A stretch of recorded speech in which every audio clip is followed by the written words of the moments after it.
life. And I ain't saying shit. The volume will be down, but the fucking passion won't. It just doesn't work that way, does it? Man. It's like I need more D-cell batteries or some shit. Yes, ma'am. I'm 50 soon, and I'm inviting you to my party. You come and party with me. I don't call it 50 because that's for pussies. I call it half 100.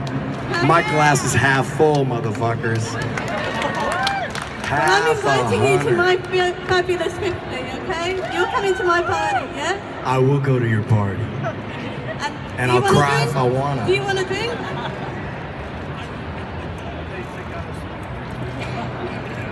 I told you about those drinks. We can't have them. They won't let us. They'll arrest us.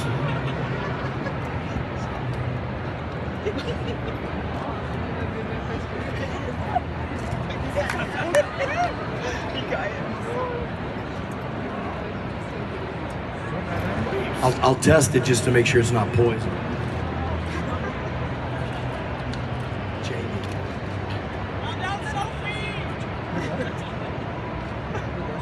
Yes, ma'am. Because I'm from Germany and I've never had like the opportunity to talk to you or just see you. And I've been a fan of Boondock for a really, really long time. So I was really, really excited when I saw that you're gonna come here. So first of all, you're really, really amazing and thank you for coming here. And then I fucked it up by losing my voice. Yeah, exactly. Thank you. I thought there was gonna be a second half to that. Like I was really waiting for it, and then you show up and you fucked up your voice. Yeah, right. No, it's okay. I think it's kind of funny because you're always so like. You're always talking during panels, so now you just lost it. It's so Man, funny. I'll tell you, like, there's some cats that can be cool with their mouth shut. Like, I'll tell you, if Ritas was sitting up here, he could just remain silent, and all you fuckers would be like, oh my God. If my mouth doesn't work, I'm like castrated. My shit is useless if my mouth can't work. So anyway, but thank you for the flattering words. I appreciate it. Yeah, you're very welcome. So anyway, about Boondock Saints 3. So we've been waiting like for 5 years or so, and I read that the script has been finished since 2012. And so, like, what is going on with the movie right now? Are you in pre-production, or are you just waiting another 10 years? So what's really going on with it? Because I know that you're gonna do like a TV show or stuff, but what about the movie? Well, you're right. The script was completed a while ago, and I mean, there's some legal ramblings that have to go. Shut up! The script is done. We're waiting for everybody's availability and just some minor contractual issues, and it's gonna happen. I wish I had a date to give you, but it's gonna happen. But is it like another 5 years, or is it sooner? I hope it's not 5 years. Right. Or then you're gonna be like Flanery's 3/4 of 100. Not half 100. Thank you so much. You're welcome. Hello. In the first, Just my girlfriend does. Hey, brother, just have the balls to say, Flanery, could I check out your dick? I hear it's nice. Which of the McManus brothers is the oldest?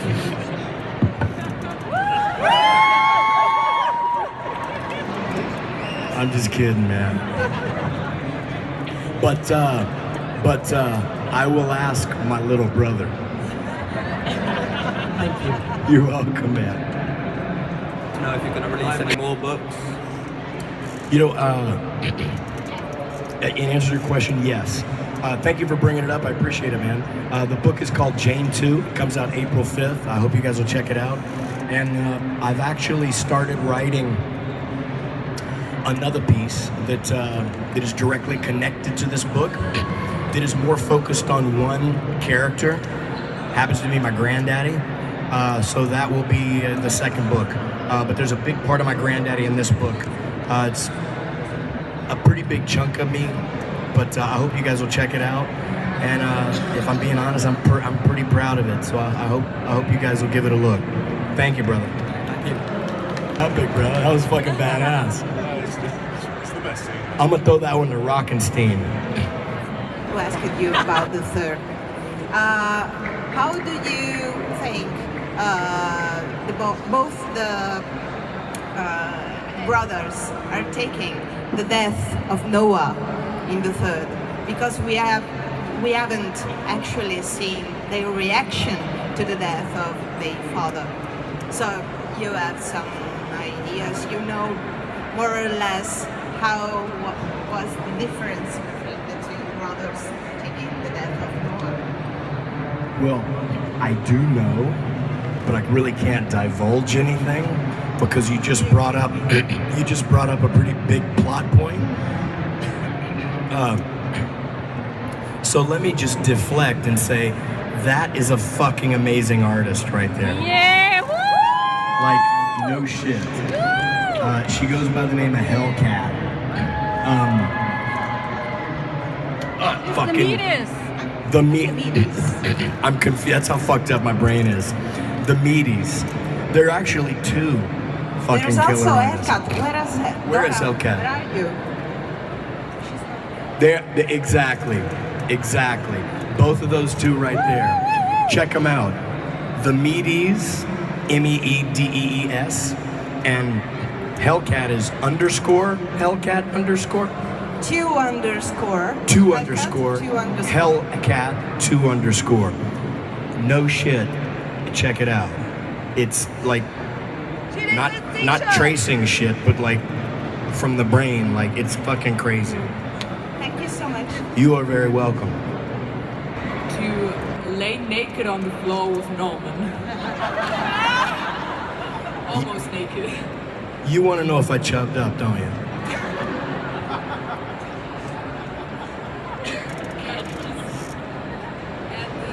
What was it like to just shoot the cat on the table? How did you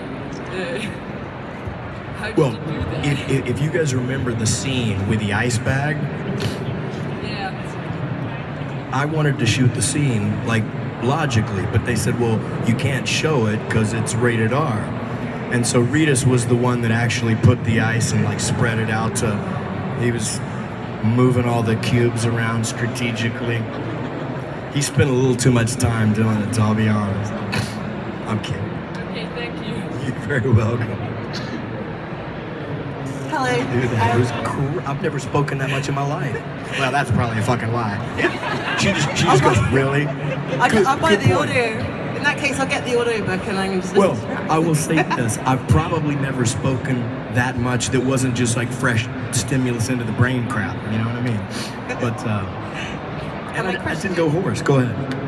And my question sort of relates to what the other lady was saying in regards to Norman and you working on Boondock Saints.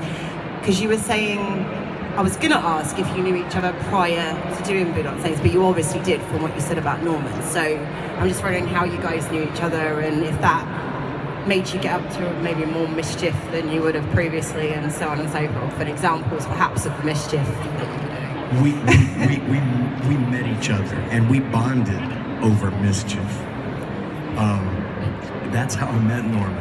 And so we knew each other prior to Boondock. We were kind of blown away when we both got to play brothers, and then they were going to turn us loose in Toronto with Per Diem. It was kind of crazy, but we bonded over mischief, and that's a true story. That's a fun bonding. Yeah. Never a dull moment. And I love the film, so I'm just love you both. So thanks for being here. Thank you, man. Really?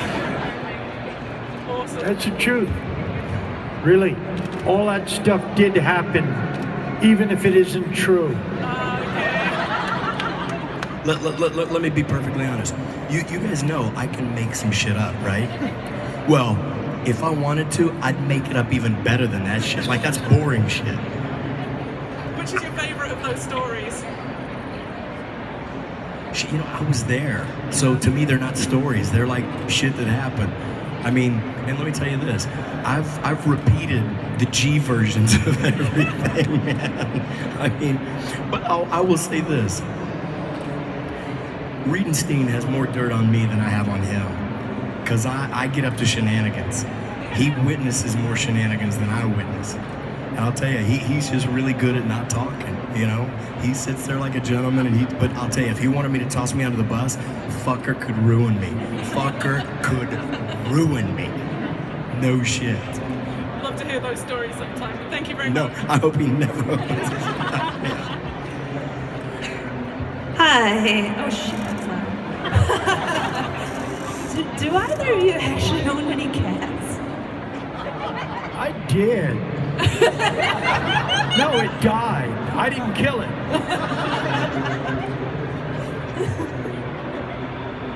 Can you guys hear me? Yeah. Oh, yeah, okay, yeah. I had a cat. I really liked it. In fact, I had to send it home when I filmed Boondock, and it had a heart attack.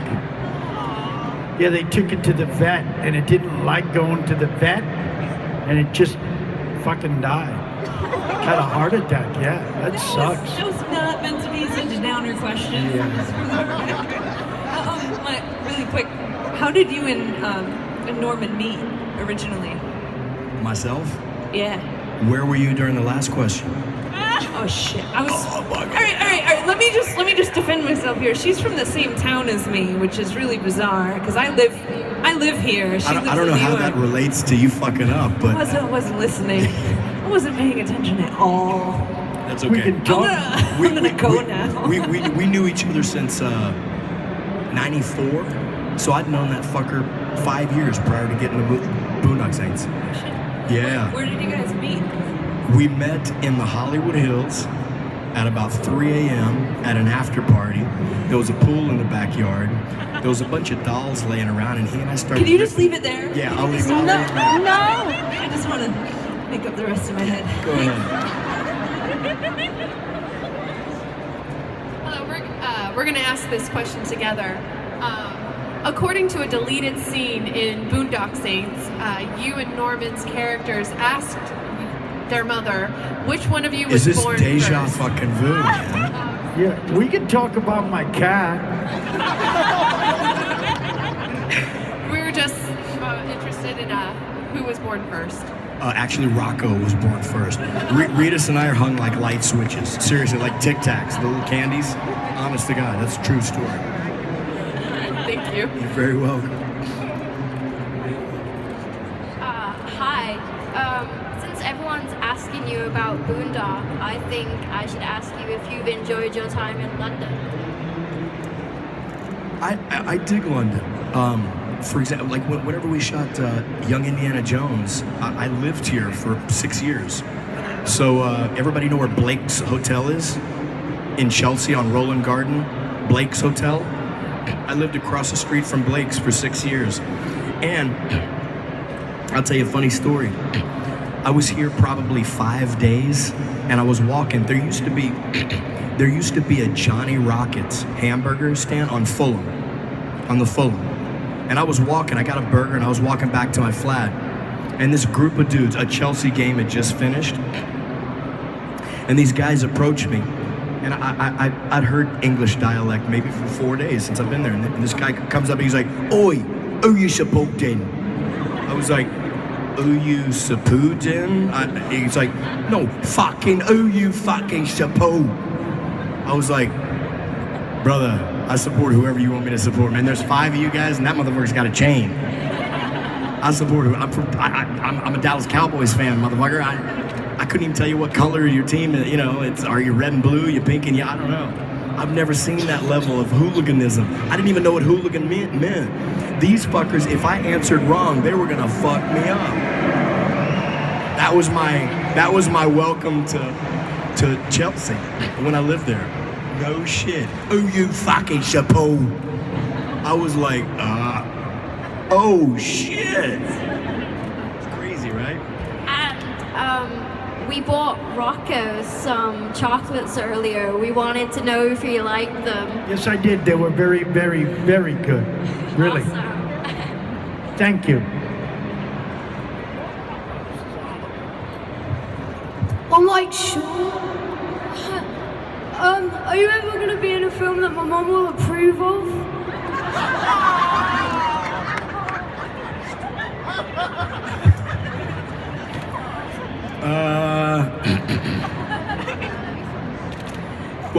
I think I'll probably be in films that won't require people to ask if I was the bigger brother or not.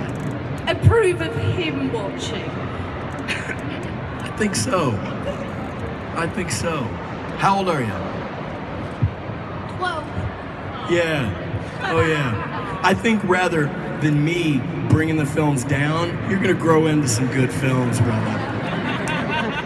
There's some ugliness waiting for you.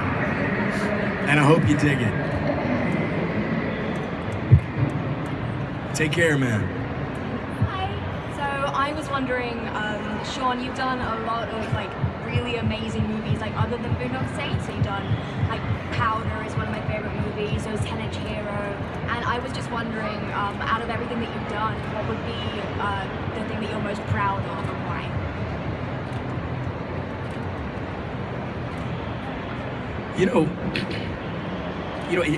It's funny when you ask that. It's there's a few different ways that you enjoy a film. A lot of times it's hard to have much more fun on the day shooting than Boondock Saints because you're doing it with some of your best friends, and then the final product is another way that you enjoy it. For example, Powder wasn't the most fun because after we wrapped, I didn't have any hair, I didn't have eyebrows. It's a much more cerebral role, but for me, scripts like that are why you get into the business as an actor. So as far as creatively and the final product, something that I really want to hand to somebody whose opinion I respect and go, I'm proud of that, watch that. It's films like that. It's films like Into the Fire. There's a handful that I've done that, nobody's ever seen, but they're the ones that you're proud of for the reason that you got into the business. And they might have not been the most fun during the day, but you front load the work because the gratification comes after you see the final product. It's having said that, I gotta be honest. It's one of the tasks that more of my soul and my effort went into. That whether one person sees it or 20 people see it, that I'm really proud of is the book. I spent 2 years putting it together, and who knows, maybe 3 people check it out, but at the end of the day, I'm proud of it. It's just, I think it's the workload and how much of yourself you cut off to put into a project. And Powder was one of those for me, and the book is one of those. So hope that answers your question. Hiya. I got 2 things. First was, did you want a throat pastel? Because I've got a sore throat as well, so did you want one? Yeah, I don't even know what it is. It sounded like you said a throat pasta. It's like a sore throat ravioli.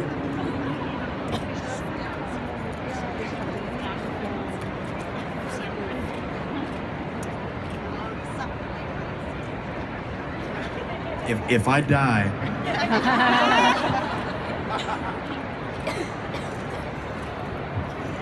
Annabelle, no, and the actual question was, it goes out to both of you. What would be your perfect day? So if you could have like the day of everything you want, what would it be?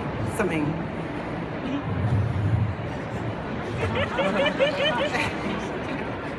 What would you do? What would your perfect day consist of? Today, every day is a perfect day.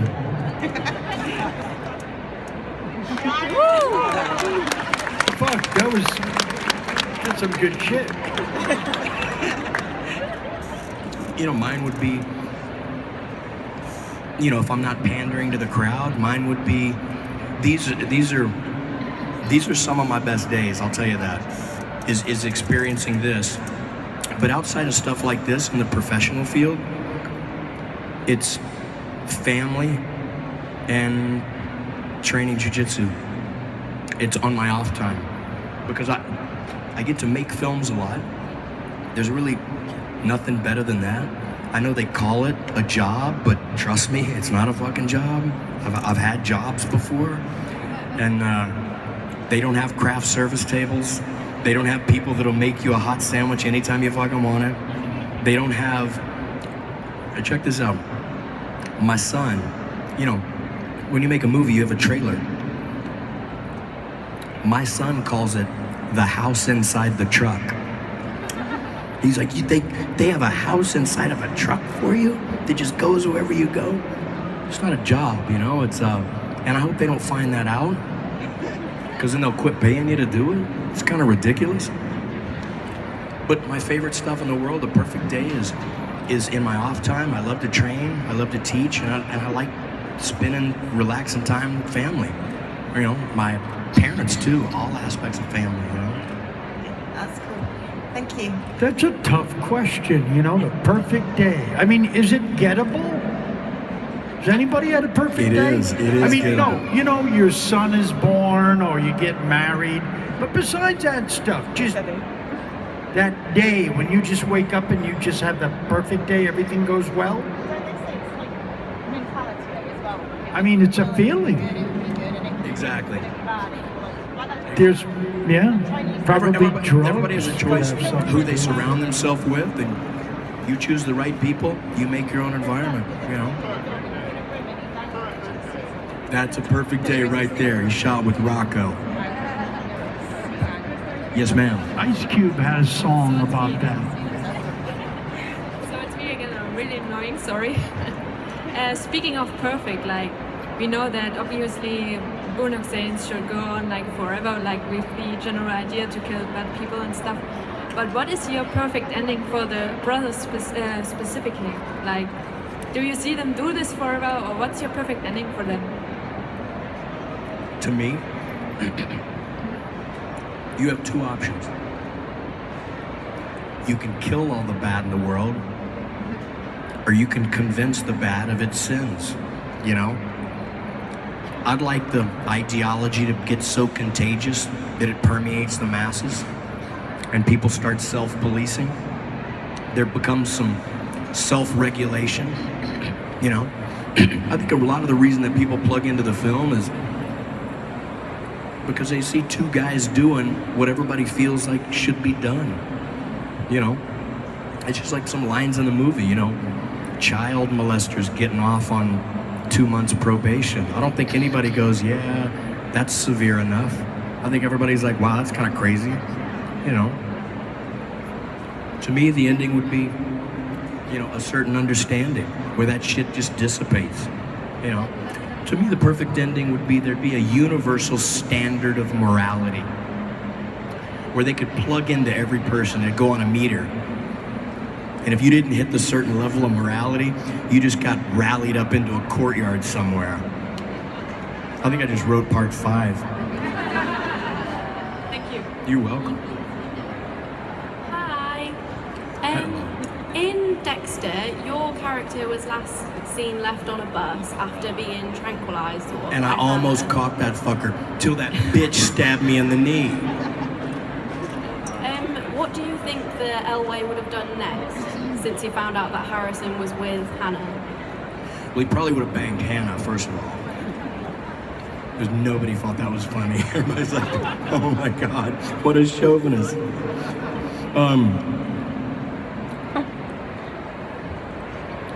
His connection was to Hannah. And he was following that to lead him to the son, to Dexter, to everything else. And I'll tell you this, there was a very different ending than what you saw, what was written in the script. And they shot 3 different endings. And to be honest, I didn't even know which one they were gonna select until I saw it. But that's not the one that was in the script.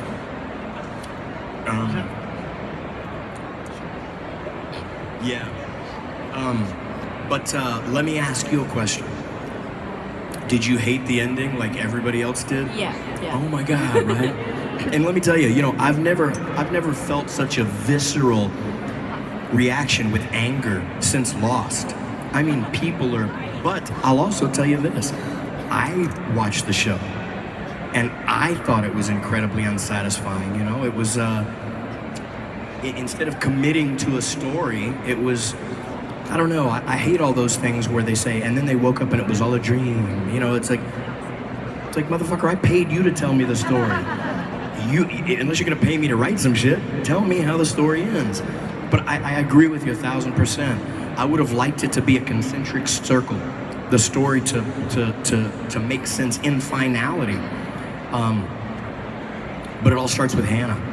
I mean, that was, you know, for me, on the day, it was incredibly unbelievable that she's sitting next to me and I drift off to sleep. It's like, really? You know, that's, you can't think of a strategic way that she can get away. Okay, let's have him fall asleep, and I don't know. Didn't make sense to me, but, and it obviously didn't make sense to many other people, you know.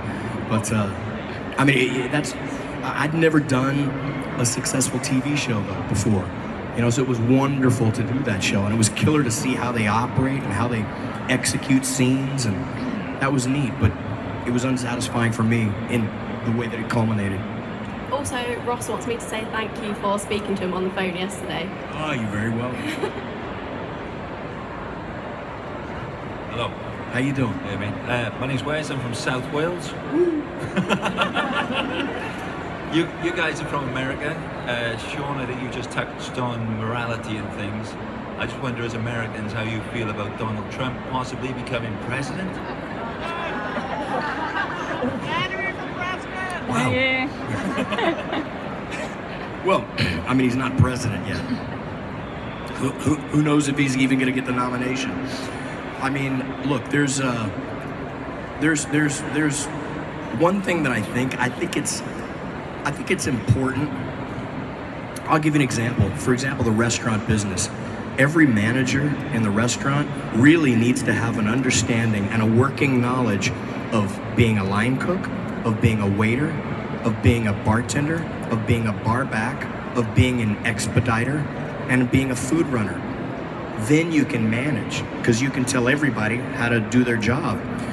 What I don't necessarily like is people that have never had a real job. They've just been elected by convincing people that they can manage people that live in the real world. That's hard for me to wrap my head around.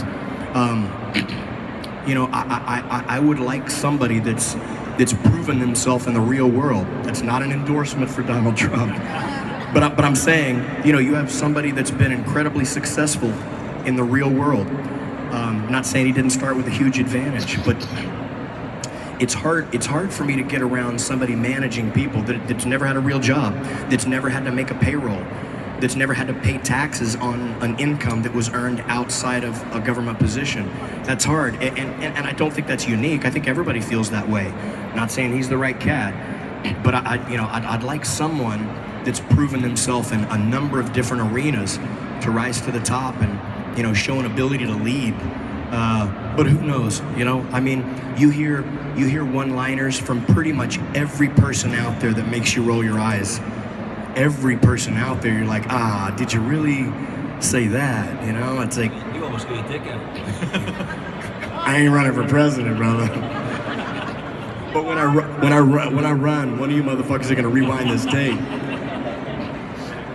I left you in the Big Lebowski. Thank you, man. How you doing, Cindy? Hi, Sean. I'm doing fine, thank you. Well, I've got a question about Boondock Saints. So you were involved in writing the third one. Yes. Have you been involved in writing the second one too? No. No? No, not at all. Okay. Not a word, not a syllable. Okay. We wondered about. Yeah, no. No. No. Okay. Then thank you. You are very welcome. I think we have time for one last question. Hi, thank you for coming to Woodstock. Really nice to meet you both. This is a question for both of you. What was the hardest scene you had to film in either movie?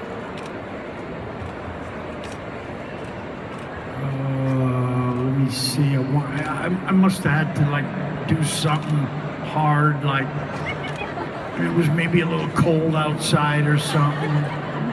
It was hot. And I had to wear that coat. And I remember I used to have to get in front of the fan to cool off. That was about the toughest thing I had to do. Let me tell you this. Woke up early, one real early. I had to like get up at like 5 in the morning. Somebody drove me there. Those 2 days were the tough ones.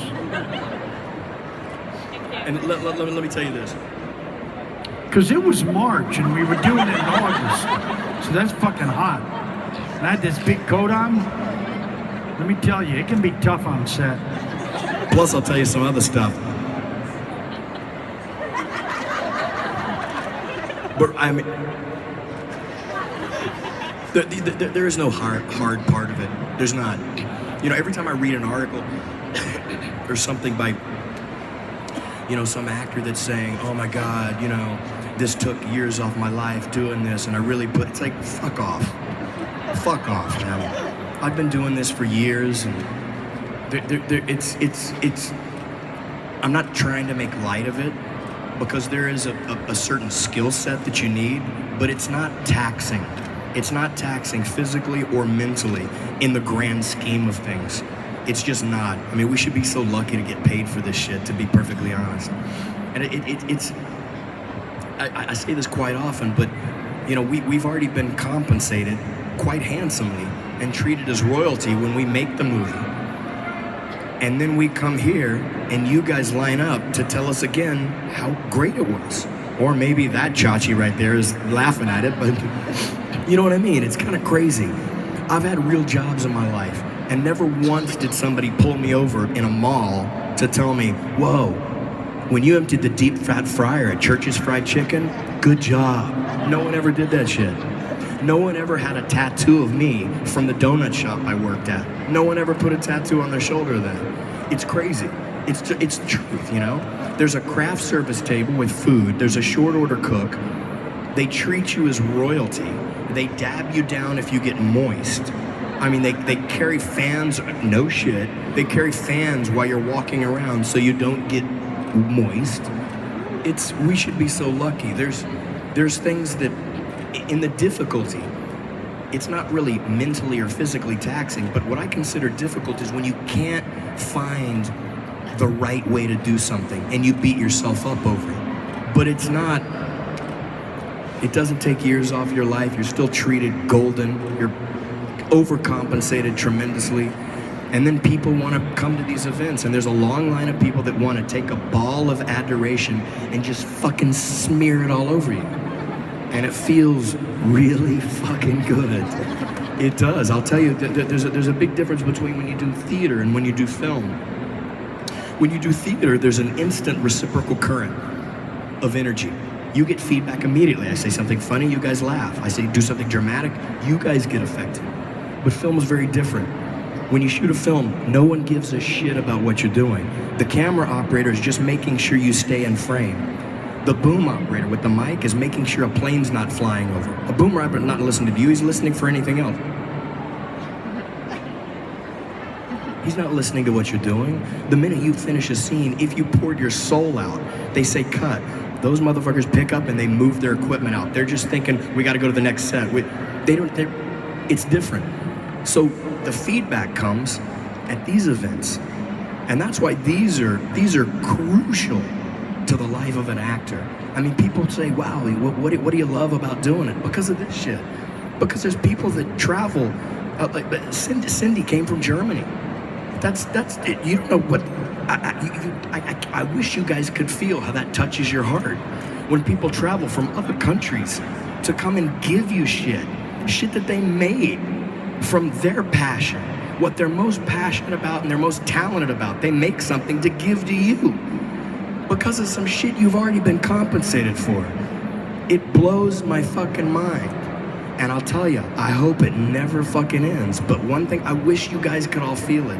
Because people always come to us and they say things like this. They say, you don't know what it means to us. No, motherfucker, I do. And you guys don't know what it means to us. Because I'm one person. I have, 500 people that travel just to say you did something that affected me. It changed my life or it moved me in such a way. And it's nourishment for the soul. I swear to God it is. Nothing feels like that. That kind of reinforcement, that type of appreciation is what moves you, man. It just really does. And I appreciate each and every one of you guys, and God bless you, man, because nothing feels like that, man. It shakes my heart to the core. Anyway, guys, thank you very much for showing up. I apologize for my throat. This is really the tamest panel I've ever given in my life. And safe travels wherever you guys came from. And again, thank you from the bottom of my heart for coming out. God bless you guys.